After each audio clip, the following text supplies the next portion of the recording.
Hello students, तो इस video में हम सॉल्व कर रहे हैं एनसीईआरटी एग्जाम्पलर बुक एक्सरसाइज 3.3 का क्वेश्चन नंबर 10।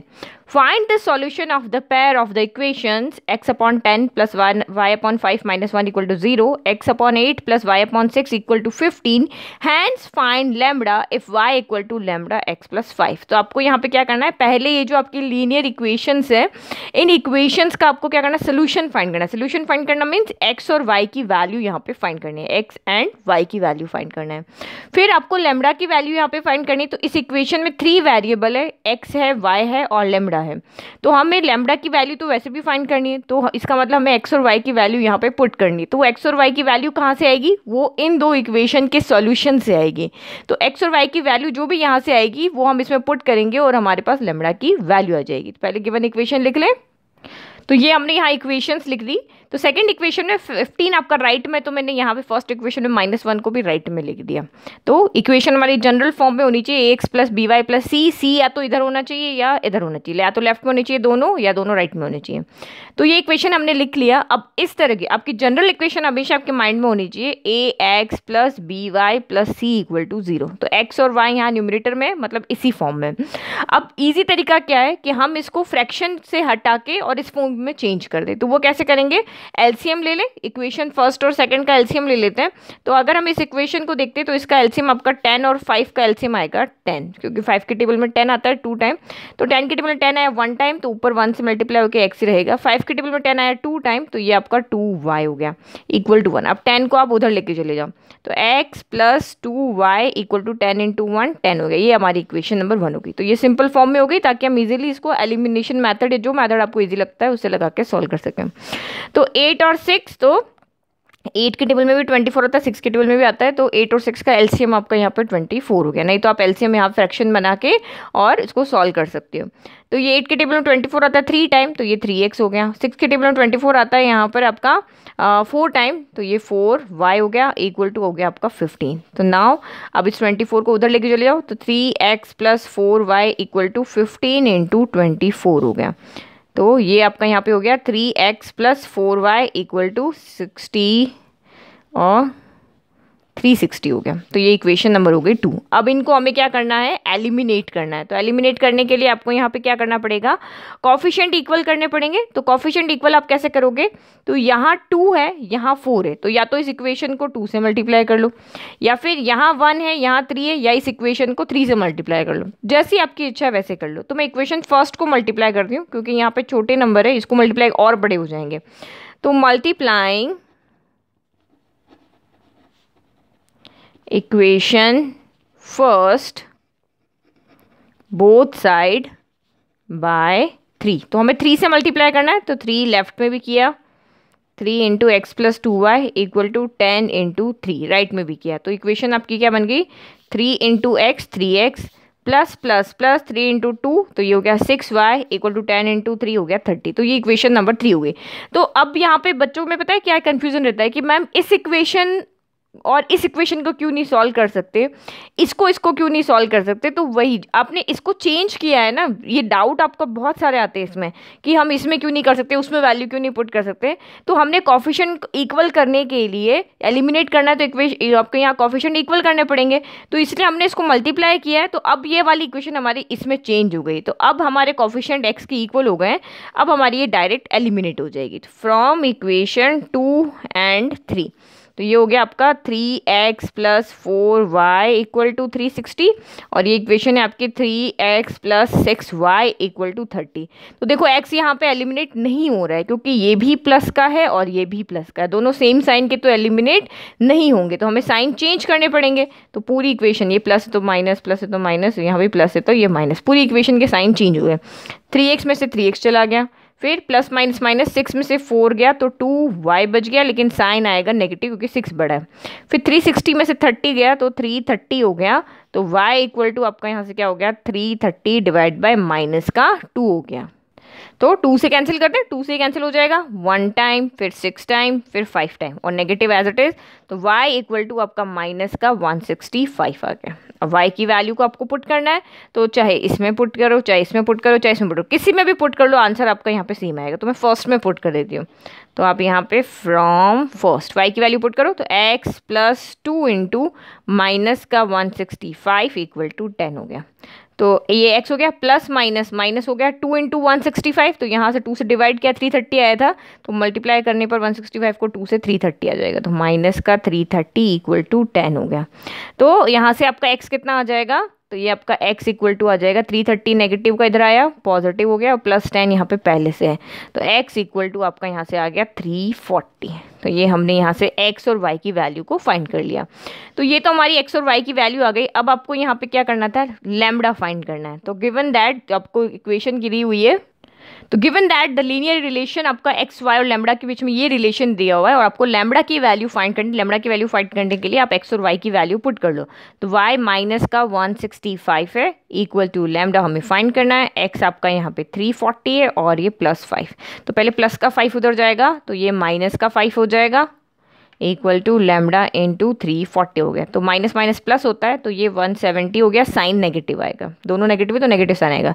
340 यहाँ मल्टीप्लाई में, तो ये आ जाएगा आपका डिवाइड में, तो ये आपका यहाँ लैम्बडा हो गया। तो ये देखो 0 से 0 कैंसिल, 17 की टेबल में 34 आता है आपका 2 टाइम, तो देयर फॉर लैम्बडा यहाँ से कितना हो गया, माइनस का 1/2 हो गया। तो ये हमने यहाँ पे वैल्यू को फाइंड कर लिया। तो आपकी यहाँ पे इक्वेशन एक्स की वैल्यू 340 है, वाई माइनस 167 है और लैम्बडा माइनस 1/2 है। तो हम यहाँ पे फाइनल आंसर लिख लें। तो hence the solution of the pair of equation is x equal to 340, y equal to minus 165 and required value of lambda is minus का 1/2। तो सिंपल क्वेश्चन था, जो हमारा रिलेशन था वो वहाँ से हमने लैम्बडा की वैल्यू को भी फाइंड कर लिया। Now next question number 11। Question is find by the graphical method. अब आपको यहाँ पे ग्राफिकल मैथड लगाना है, मतलब ग्राफ ड्रॉ करना है। Find whether the following pair of equations are consistent और not, if consistent solve them. तो आपको सॉल्व किससे करना है, ग्राफिकल मैथड से करना है। तो पहले आपको यहाँ पे ये चेक करना है कि क्या ये इक्वेशंस जो है वो कंसिस्टेंट है, क्या इनका सोल्यूशन कंसिस्टेंट है, यानी हमें इनसे कोई सोल्यूशन मिल रहा है। तो दो कंडीशन पे हमें सोल्यूशन मिलता है, या तो वो लाइन इंटरसेक्ट करे या वो कॉन्साइड हो जाए, एक दूसरे पर ओवरलैप करे। तो इसकी कंडीशन होती है a1/a2 is not equal to b1/b2, यानी कि इनके जो एक्स वाई के कोफिशिएंट है, अगर वो इस कंडीशन को सेटिस्फाई करेंगे तो सॉल्यूशन आपका कंसिस्टेंट होता है। और दूसरी कंडीशन आपकी होती है a1/a2 इक्वल में b1/b2 इक्वल में c1/c2। तो इस कंडीशन में भी आंसर हमें कंसिस्टेंट मिलता है। बाकी जब लाइंस पैरेलल होती है तो हमारा यहाँ पे सॉल्यूशन हमें नहीं मिलता है, और हम कहते हैं कि लाइंस आपकी यहाँ पे क्या है, ये जो इक्वेशंस हैं वो आपकी इनकंसिस्टेंट है। तो पहले चेक करेंगे कि अगर ये दो कंडीशन आती है तो हम यहाँ पे ग्राफिकल मेथड लगा के उनका सॉल्यूशन फाइंड करेंगे। अगर पैरेलल लाइन की कंडीशन आती है तो हम डायरेक्ट लिख देंगे कि यहाँ पे इक्वेशन जो है वो कंसिस्टेंट नहीं है, तो हमें कोई सॉल्यूशन यहाँ पे नहीं मिलने वाला। तो ये हमने इक्वेशंस को लिख दिया। अब इसको जनरल इक्वेशन से कंपेयर करके हम a1 b1 c1 लिखते हैं। तो फर्स्ट इक्वेशन ये है, इसमें a1 b1 c1 आएंगे, ये सेकंड इक्वेशन से इससे हमारा a2 b2 c2 आएगा। x का कोफिशिएंट 3, तो ये a1 हो गया। देन y का कोफिशिएंट आपका b1 होता है जो 1 हो गया, कांस्टेंट आपका यहाँ पे 4 हो गया। फिर यहाँ से a2 आपका 6 हो गया, b2 आपका यहाँ से -2 हो गया और c2 आपका यहाँ से हो गया 4। नाउ अब चेक करके देखो, तो a1/a2 यहाँ पे कितना आ रहा है, तो 3/6 यानी कि 1/2 आ रहा है। फिर b1/b2 कितना आ रहा है, तो 1/-2 आ रहा है। तो और c1/c2 कितना आ रहा है, तो 4/4 यानी कि 1 आ रहा है।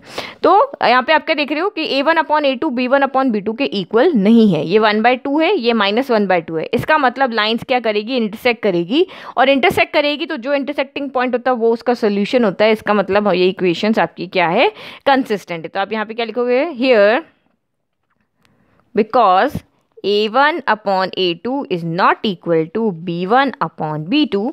आपको पूरा आंसर यहाँ पे लिखना है। तो आपको भी इसी तरह से लिखना है कि सो the given pair of linear equation intersect at one point, क्योंकि यहाँ पे a1/a2 b1/b2 के इक्वल नहीं है तो ये दोनों लाइन इस तरह से एक पॉइंट पे इंटरसेक्ट करेगी। अगर इंटरसेक्ट करती है तो these lines have unique solution, तो हमें उन लाइन का यूनिक सोल्यूशन मतलब सिर्फ एक ही सोल्यूशन मिलेगा, एक वैल्यू x की मिलेगी, एक वैल्यू y की मिलेगी।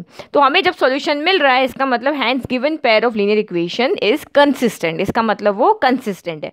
अब आपको ग्राफिकल मैथड से इसको सॉल्व करना है तो हम फर्स्ट इक्वेशन को फिर से लेते हैं और पहले टेबल बनाते हैं। तो 3x + y + 4 = 0 है, तो y का कोई कोफिशिएंट नहीं है तो y को हम इधर रख लेते हैं, इन दोनों को इधर शिफ्ट कर लेते हैं। तो -3x - 4 हो गया। तो अब मैं यहाँ पे क्या करती हूँ, टेबल बना लेती हूँ। ठीक है, 2 वैल्यू इनफ होती है लेकिन मैं 3 वैल्यू लेती हूँ ताकि मुझे पता चल जाए कि ग्राफ मेरा सही है या गलत है।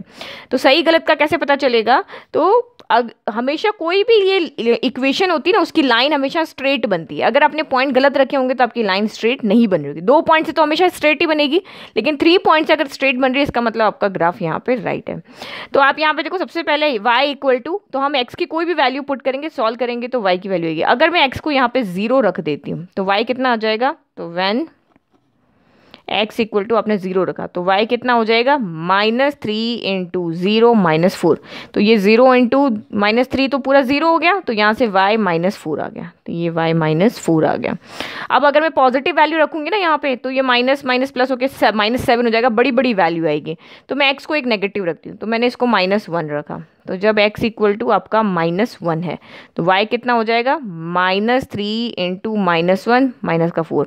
तो माइनस माइनस क्या हो जाता है, प्लस हो जाता है। तो 3 + 1 3 × 1 3 -4 हो गया। तो y कितना हो गया, प्लस माइनस माइनस 4 में से 3 गया, 1 बचा, साइन आएगा नेगेटिव क्योंकि 4 बड़ा है। तो यानी कि x = -1 रखने पर y = भी -1 आ रहा है। अब मैं एक और वैल्यू रख देती हूँ, वो भी नेगेटिव रख रही हूँ क्योंकि मुझे ज़्यादा बड़ी वैल्यू यहाँ पे नहीं चाहिए। x = मैंने -2 रखा, तो y = कितना हो जाएगा, -3, x की जगह हमने -2 रखा, -4। तो ये माइनस माइनस प्लस हो जाए, 3 × 2 = 6 -4। तो y = आपका यहाँ से आ गया 2 आ गया। तो यानी x = -2 रखने पर y = आपका 2 आ गया। तो ये हमारी फर्स्ट इक्वेशन की टेबल बन गई।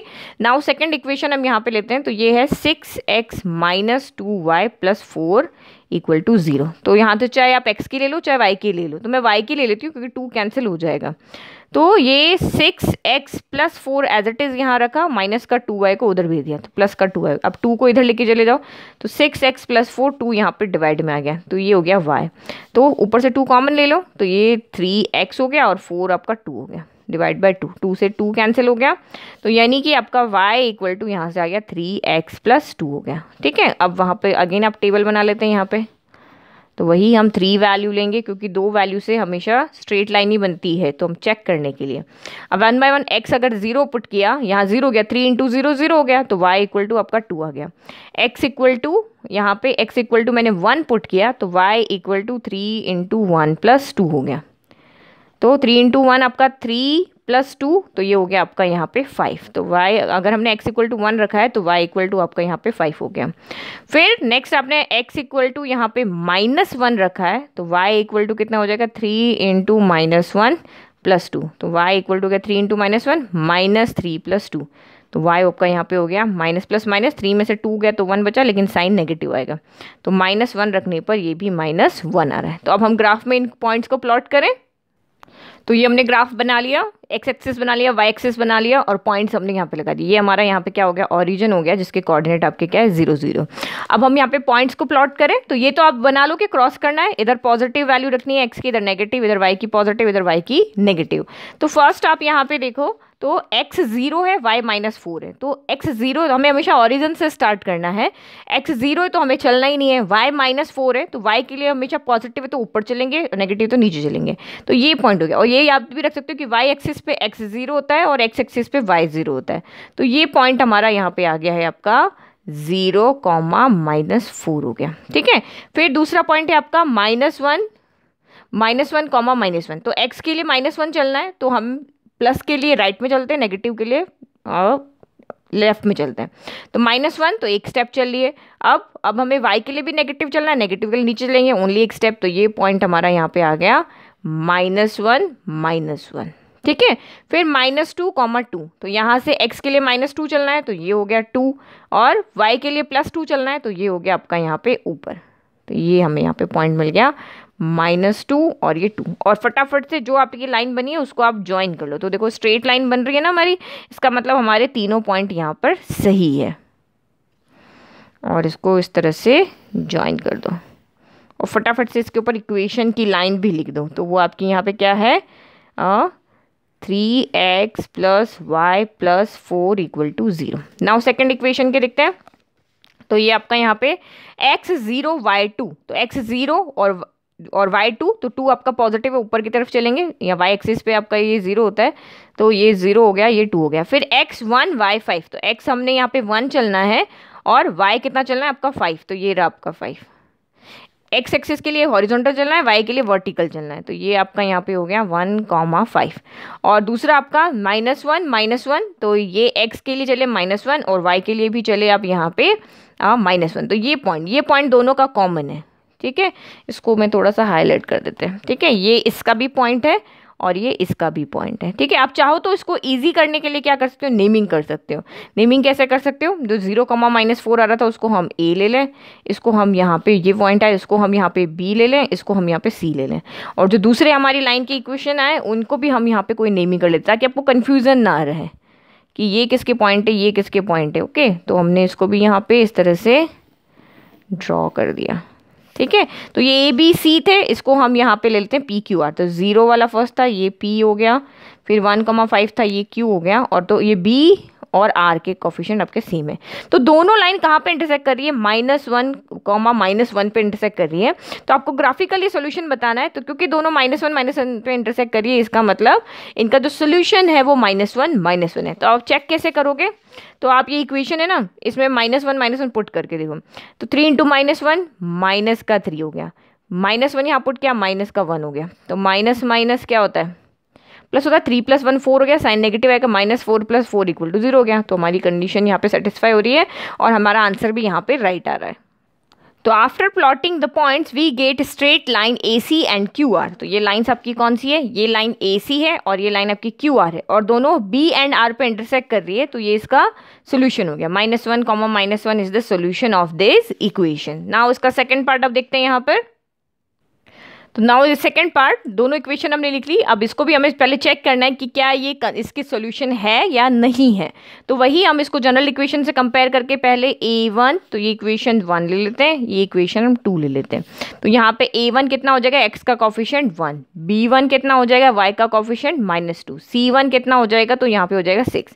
फिर अगर इधर देखते हैं तो A2 हो जाएगा आपका यहाँ पे 3, B2 हो जाएगा आपका यहाँ पे -6, और C2 तो C2 आपका यहाँ पे हो जाएगा 0।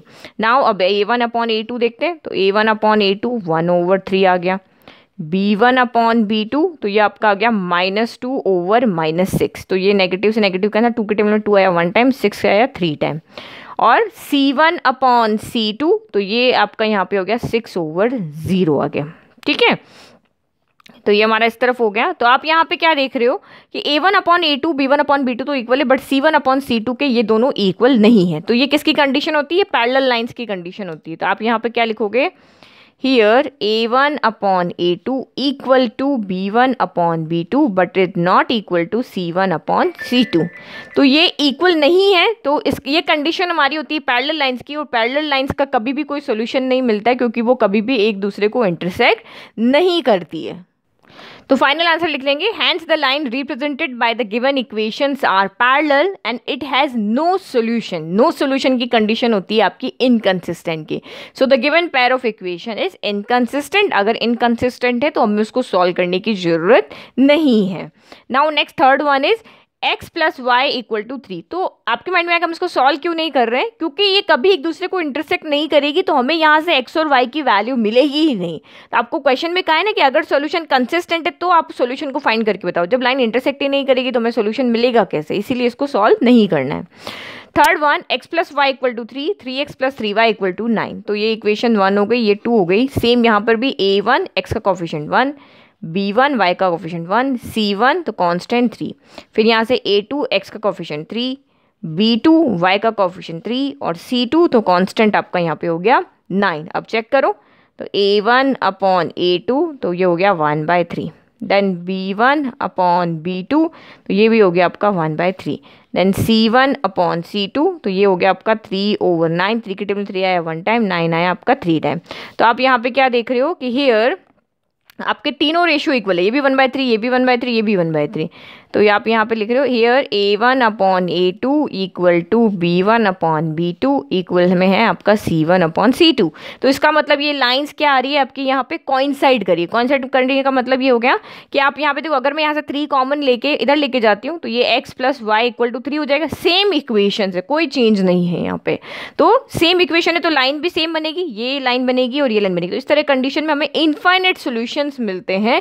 इसकी इस लाइन का ग्राफ बनाओगे तो भी आएगा, इस लाइन का ग्राफ बनाओगे तब भी यही आएगा। तो हमें इनफाइनाइट सॉल्यूशन मिलते हैं। तो सॉल्यूशन तो मिल रहे हैं ना, चाहे कितने भी मिल रहे हों। तो यहाँ पे भी ये लाइंस क्या होगी, कंसिस्टेंट। ये सॉल्यूशंस क्या होंगे, कंसिस्टेंट होंगे। ठीक है, तो so the given pair of equation is consistent होगा, therefore these lines have infinitely many solution. Consistent है इसलिए हमें इनफाइनेट सॉल्यूशंस मिलेंगे। अब 1 बाय 1 इसको सॉल्व करते हैं। तो फर्स्ट इक्वेशन है x plus y equal to 3। किसी भी एक वेरिएबल को आप उधर ले जाओ, x equal to 3 minus y हो गया। तो टेबल बना लेते हैं यहाँ पे x और ये y। सबसे पहले मैं y की जगह 0 रखती हूँ तो x कितना आ जाएगा, 3 आ जाएगा।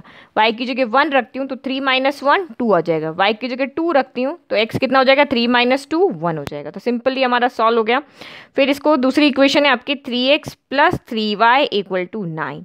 तो ये आपका यहाँ पे हो जाएगा, मुझे x चाहिए तो 3x इधर रखा, ये 9 माइनस 3y हो गया। तो x इक्वल टू कितना हो जाएगा, 9 माइनस 3y अपॉन का आपका 3 हो गया। फिर सेम आप यहाँ पे टेबल बनाओ। तो ये हमने यहाँ पे फिर से टेबल बना ली, x हो गया, y हो गया। पहले y की जगह हम यहाँ पे 0 रख लेते हैं तो ये 0 टर्म हो गई। 3/9 आपका यहाँ पे कितना हो जाएगा, 3 3 9 हो गया। मैं y की जगह यहाँ पे 3 रख देती हूँ। तो मैंने y की जगह यहाँ पे रख दिया 3, तो ये 3 3 9 हो गया। 9 माइनस 9 हो गया 0। 0 में किसी भी नंबर से डिवाइड करो तो ये भी हो गया 0। फिर एक और ले लेते हैं, 3 रख दिया, मैं 4 रख देते हैं, ठीक है, या नेगेटिव वैल्यू कोई भी रख देते हैं। तो नेगेटिव वैल्यू रख देते तो ये मैं y की जगह -1 रख देती हूँ। तो -1 रखा तो ये माइनस यहाँ पे क्या हो जाएगा, 9 माइनस 3 इंटू -1/3। तो ये 9 माइनस माइनस प्लस हो गया और 3, 9 प्लस 3/3, 9 प्लस 3 हो गया 12/3। तो ये हो गया आपका यहाँ पे 4 आंसर आ गया। नाउ ग्राफ बनाते हैं। ओके, तो हमने ग्राफ बना लिया। नाउ हम पॉइंट्स प्लॉट करते हैं। तो सबसे पहले है आपका x3 y0, ठीक है। तो x3 है तो हम ओरिजिन से 3 स्टेप चलेंगे, लेकिन x एक्सिस पर ही y0 होता है। तो ये हमारा फर्स्ट पॉइंट हमें मिल गया, क्योंकि हमें हॉरिजॉन्टल 3 स्टेप चलना है, y0 तो हमें वर्टिकली चलना ही नहीं है। तो ये हो गया x3 y0 हो गया। नाउ नेक्स्ट आपका यहाँ पे x2 y1, तो ये आपका x2 स्टेप चल रही है, y1 तो ऊपर की तरफ चलेंगे। तो ये आपका यहाँ पे हो गया x2 y1। फिर नेक्स्ट आपका यहाँ पे पॉइंट हो गया 1, 2, तो x1 और y2, तो ये आपका तीसरा पॉइंट हो गया, x1 y2 हो गया। तो लाइन ड्रॉ कर लिया हम इसकी। तो ये हमने तीनों पॉइंट को ज्वाइन करती हुई एक लाइन ड्रॉ कर देनी है।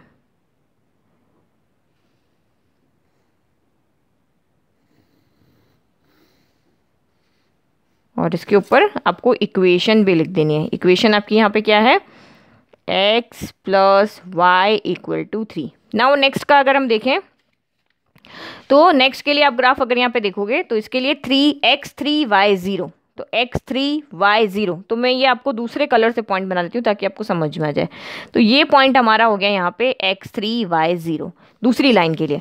फिर दूसरा है हमारा x0y3, तो x0 लेकिन y3 नहीं चलना, तो ये पॉइंट हमारा हो गया x, तो आपका यहाँ पे हो गया 0 और y हो गया आपका 3। तो सेम ही लाइन पे देखो पॉइंट आ रहे हैं, ये पहला पॉइंट भी इसी लाइन पे आया, दूसरा पॉइंट भी इसी लाइन पे आया, और थर्ड वन है आपका यहाँ पे x4y-1, तो ये हो गया आपका x4 हो गया, y आपका हो गया -1। तो ये रहा पॉइंट x4 और y -1। तो इस लाइन को हम यहाँ पे थोड़ा और आगे बढ़ा लेते हैं और दूसरी इक्वेशन भी हम इसी के ऊपर लिख लेते हैं, ठीक है।